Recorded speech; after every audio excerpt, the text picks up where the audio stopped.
Hello and welcome to Atop the Fourth Wall, where bad comics burn. Today we're going to try something a little different. See, I get a lot of donations. Some of them are just a single comic, and some of them are entire boxes full of comics. And in one box, I got no less than 3 copies of the exact same comic. I have no idea why they felt the need to send me 3 copies, but it's understandable why they had 3 of the same comic. As I've said in previous videos, the early 90s gave rise to the speculator market, where comic prices inflated and people believed that any issue 1 was going to be an instant collector item that needed to be preserved in an airtight mylar bag and sealed in a vault so that its appreciated value would make them rich. This was also called, "You are a dumbass and know nothing about economics." This is especially true when we consider that a short time before I released this episode, the 2 comics that featured the first appearances of Superman and Batman both went for over $1 million each. But that's the thing, it's Superman and Batman. Even if you've never read a comic book in your life, they're both a part of pop culture and are enduring aspects of it. Most characters in comic books don't get that luxury, and certainly not anything created in the past 20 or 30 years. Few copies in decent condition of Action Comics number 1 or Detective Comics number 27 still exist, so of course they have value. But the hype machine in the early 90s was on full drive, which brings us to today's subject. Ladies and gentlemen and others, this is the highest selling single issue of a comic book in history. X-Men number 1. The total sales figures seem to vary depending on where I look, but somewhere between 8 and 12 million copies were sold. Just to put that in perspective, the estimated top-selling individual issues of comics for both Marvel and DC for January were Siege number 1 at 108,000 copies, and Green Lantern number 50 at 106,000 copies. And even then, Siege is an event comic for Marvel, and that's not only an anniversary issue of Green Lantern, but a tie-in to their Blackest Night event. Yeah, bit of a difference in numbers, isn't it?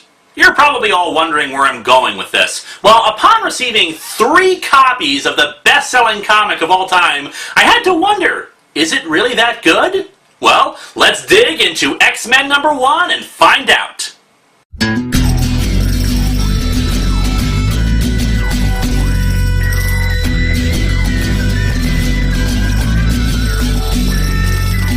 Welcome to Atop the Fourth Wall, where bad comics burn. Linkara's gonna teach you all a lesson you won't learn. Brodsky, you're not the smartest. Life out, you're not an artist. Anyone who's had a bad comic published, it could be your turn.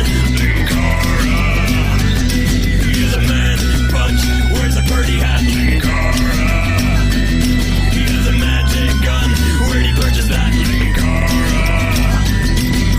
coins, robots, Amazon and trucks. Linkara, this comic sucks. Linkara. X-Men, X-Men, it's the day, X-Men, X-Men, coming your way. Magneto's horns are on the way to What really contributed to the sales success of the comic was the cover, or rather the covers. What you're looking at here is a 4-part cover, meaning that if you wanted to get the full thing for a display or something, you needed to buy 4 copies of that comic. Taken together, it's a fairly standard group shot, but well drawn and dynamic. Well, except for Magneto, who's just looking at the reader and holding out his hand as if to say, "Give me your money!" However, individually, the covers aren't all that great. A few characters fill up the space and to look badass and ready to charge and all that junk. Also, everyone, and I do mean everyone, is suffering from Youngblood's disease, with their eyes replaced by blank white holes. Well, except for Cyclops, but that's to be expected, what with the laser eyes and all. We open in space, or to be accurate, near-Earth space, on the shadow side of the Terminator. A space shuttle is under attack by another space shuttle. Yeah, little known fact, NASA loves to have dogfights just outside the atmosphere. It's why they keep losing funding. This is actually a really good example of the head-scratching nature of technology in superhero comics. Sometimes they have space shuttles with laser weapons, or giant robots with stun burst and etc., and other times their tech level matches what we've got today. I really wish editors would just get together and figure out if their tech is futuristic or if it's like our own. Anyway, the lead space shuttle is trying to locate Asteroid M, the home base for Magneto. Though this is actually the third version of Asteroid M, this one being in geosynchronous orbit of Earth. The previous two were... Oh yeah, by the way, I finally fixed it. The people being chased, called the Acolytes to save us some trouble, managed to destroy one of the pursuit craft, who are Russian by the way. The Russians get ready to open fire, but suddenly all their ships are blasted apart by Magneto. I am rapidly losing interest in whatever you choose to do on the Earth's surface. Despoil the environment, slaughter yourselves to the last child, I no longer care. As long as I have uninterrupted satellite TV, I don't care. But I refuse to allow you to export your penchant for violence to my very doorstep. And if you've come to tell me that my kids are doing each other, I sadly already know. Reference to a previous episode of my show, plus an alternate universe. Magneto plans to just send them back to Earth, though how he plans to do so isn't clear, since I'm pretty sure his mastery of magnetism doesn't work from several miles away, or else he would have defeated the X-Men long ago.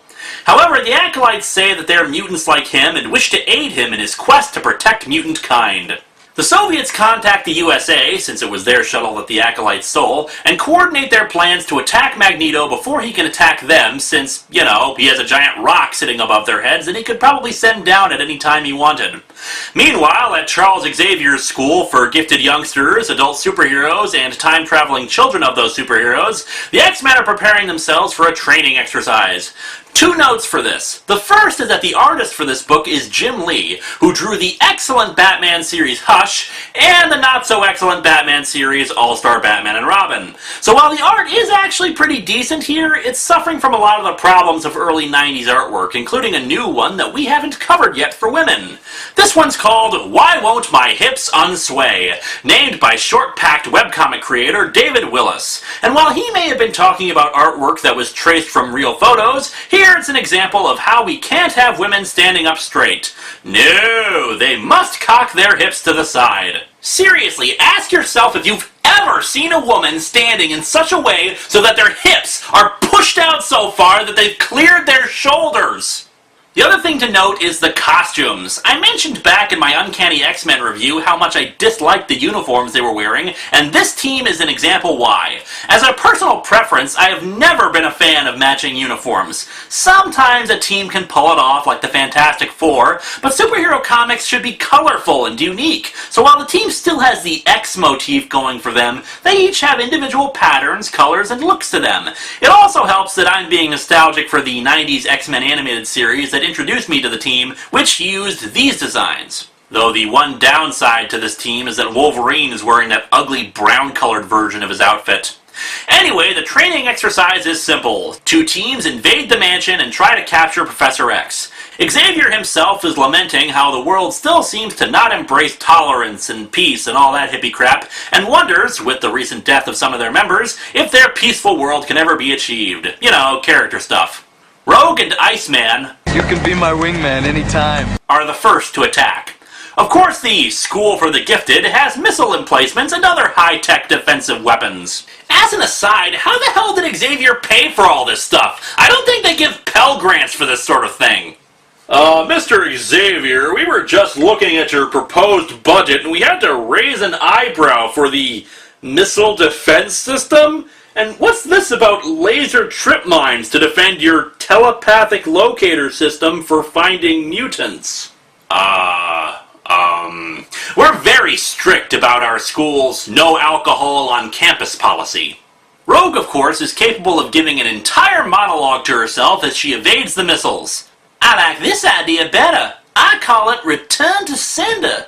This time I'm going to put it right in her hand, and if it comes back the very next day, then I'll understand. With the missiles out of the way, Archangel tosses Colossus through the window right to where Jean Grey is protecting Professor X. However, her telepathy manages to knock Colossus away. Down below, the other team goes the low road and tries to enter the mansion via the sewer system. However, they're confronted by a group of yellow robots. And what's this item here about sewer-based robots? Look, I just felt that their education would be aided if they had sewer-based robots. For, you know, learning and stuff. While Wolverine and Psylocke take on the robots, Gambit manages to get into the mansion. And considering he's coming from the sewers, it makes perfect sense that he drops down from the ceiling. With a speed that defies description. Except for, you know, that motion arc that we can see drawn. And a smile guaranteed to melt the fiercest heart. It doesn't work on a cold-hearted. I love how in some older comics they felt the need to really spruce up the prose when it came to the idea of throwing a playing card that explodes thanks to his superpowers. With Jean knocked away by the blast, Gambit takes a moment to kiss Jean full on the lips. And she blows up. Geez, I've heard of explosive kisses, but damn! Actually, both she and the professor were robot decoys that I guess were programmed to explode when someone kissed them. Wait a second, if they were robots, how the hell did they use psychic powers against Colossus? Mr. Xavier, this list is starting to get a little ridiculous. Exploding robot duplicates? Look, sometimes I'm sick and I need the day off, but I can't find a substitute, and sometimes the kids can get a little rowdy, so I stuff them with TNT to teach them a lesson. The real Jean Grey laughingly suggests to her husband that she could kiss him anyway, and Cyclops responds with, "Oh really? When next the opportunity presents itself, remind me to drop a truck on him." Cyclops, a big truck. Cyclops, a really big truck. Cyclops! Cyclops, how dare you engage in good-natured ribbing? You're supposed to be an asshole! Wolverine comes up through the floor and puts his claws up to Xavier to indicate that he won. However, Cyclops is back in his jackass mode and pulls Wolverine's arm away, berating him for being so careless with his claws considering how dangerous they are. It's also revealed that they were actually in the Danger Room, which is now basically a big holodeck, which of course brings up all the physics problems from that little bit of Star Trek tech, but we'll ignore that for now.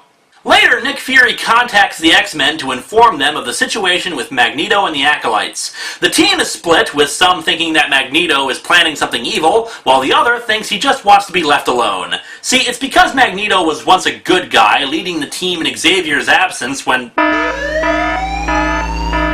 I mentioned it once before during my top 15 worst heroes becoming villains. Now you shut up or else I'll reprogram you like your predecessor! Xavier tells them that they need to be prepared in case Magneto has gone bad again, and has the team split up and get ready to launch an attack on him if they need to. Up on Asteroid M, the Acolytes and the Russians aren't happy to see each other, and the Russians are pissed because of the shuttle they destroyed. Magneto comes in so he can show off his chest and tell them to quit fighting each other. One of the Acolytes tries to get closer to Magneto and ask for sanctuary, but a Russian decides to grit his teeth and shoot her in the back. Naturally, since she's wearing heavily enforced body armor, the bullets knock her down at Magneto's feet. Magneto just kind of stares at her like somebody told him a joke he didn't get before he goes from 0 to pissed off. Since, you know, he's the master of magnetism and all, he uses the Russian's armor to make him shoot himself. Another of the Russians apologizes for the situation and says that they're trying to apprehend the Acolytes because they're criminals. "You're officers of the law. We have every right to pursue and apprehend these criminals." "Officers, Major, of no law I recognize." My God, Magneto, do you betray the law? You betray the law! Law! See, now I'm imagining Ian McKellen doing that, and it's like 6 kinds of awesome. Magneto sheds a single manly tear for the woman he knew for all of 10 seconds, and Fabian Cortez, leader of the Acolytes, tells him that the world powers will no doubt try to react with their own weapons against Asteroid M for taking them in. Cortez suggests that they should do something before the nations of the world retaliate. Meanwhile, back with the X-Men, Xavier detects that Magneto's entering Earth's atmosphere and dispatches one of the teams out to intercept him. "This isn't the Danger Room anymore, furball." "And no false alarm either! The psychic emanations I received from Professor X are deadly serious!" "Oh, don't worry, we realize it's serious. After all, there's pink energy coming out of your forehead." Out in the mid-Atlantic, our wordy narrator decides to tell us what's going on. "Moments ago, he stood at the bottom of the ocean, literally miles beneath its surface, in a realm of awful darkness and abysmal cold, as alien and hostile as any foreign planet. Stood and stared at his handiwork.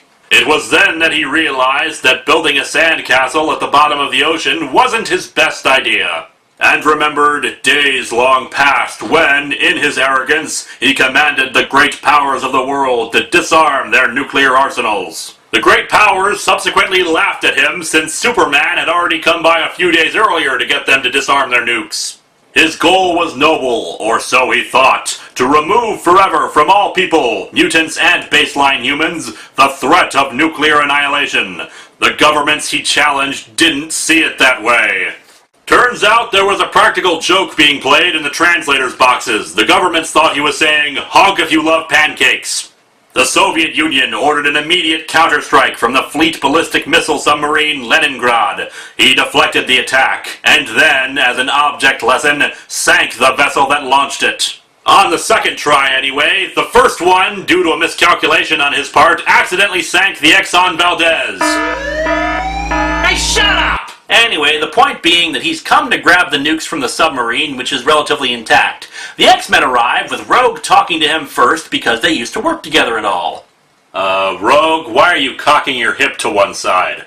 Oh, that's because I'm like a fish. When I'm up in the air flying, I have to push my hips from side to side in order to move. But then why are you standing like that? I don't know!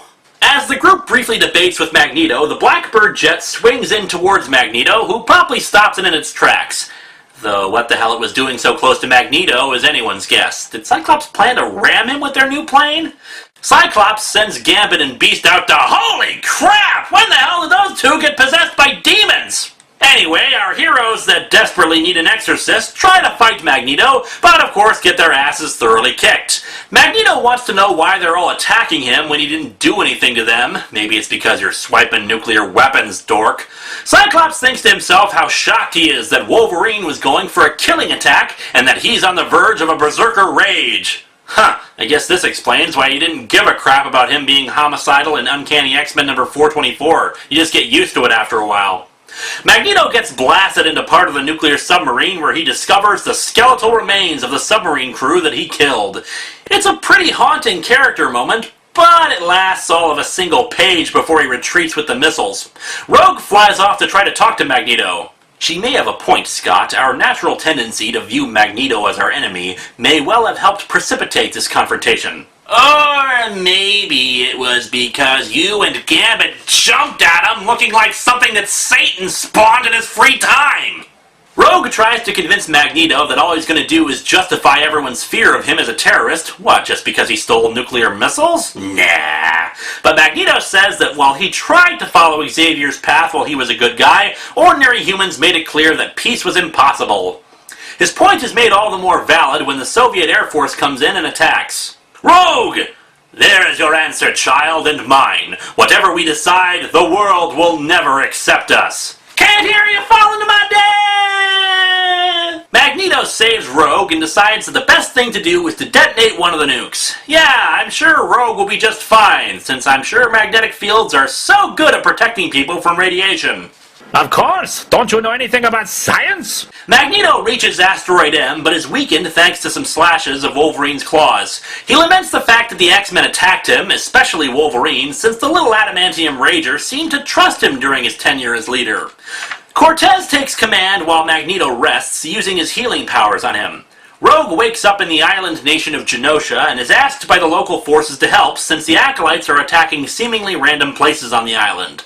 However, the Acolytes suddenly attack the hospital Rogue is at, one of whom is using the mutant power of big guns. Cortez tells Rogue that they've come to recruit her, but Rogue just punches them away. The X-Men arrive and demand that the Acolytes surrender. Traitors! Genosha bred mutants as slaves! They tried to destroy you X-Men, yet now you defend them! Genoshan government did those nasty share. Government changed. Policies changed with it. Ah, Gambit. Blows stuff up, wears a huge coat, is Cajun, and one of his lesser-known skills is his keen political insight. Beast apparently throws Wolverine at them. Hey, I didn't make this up, it's what it looks like. And of course, the two carry on a conversation in midair with multiple sentences, meaning that it apparently took him like half a minute to reach the guy he was attacking. So yeah, more fighting for another page or two before we get a 2-page spread when Magneto arrives. At least I think he does, but given that his speech is italicized and the stems for his word balloons are jagged, it looks more like a hologram. Magneto announces that he is making Asteroid M a sovereign world and that he's granting citizenship to any mutant who wishes to join it.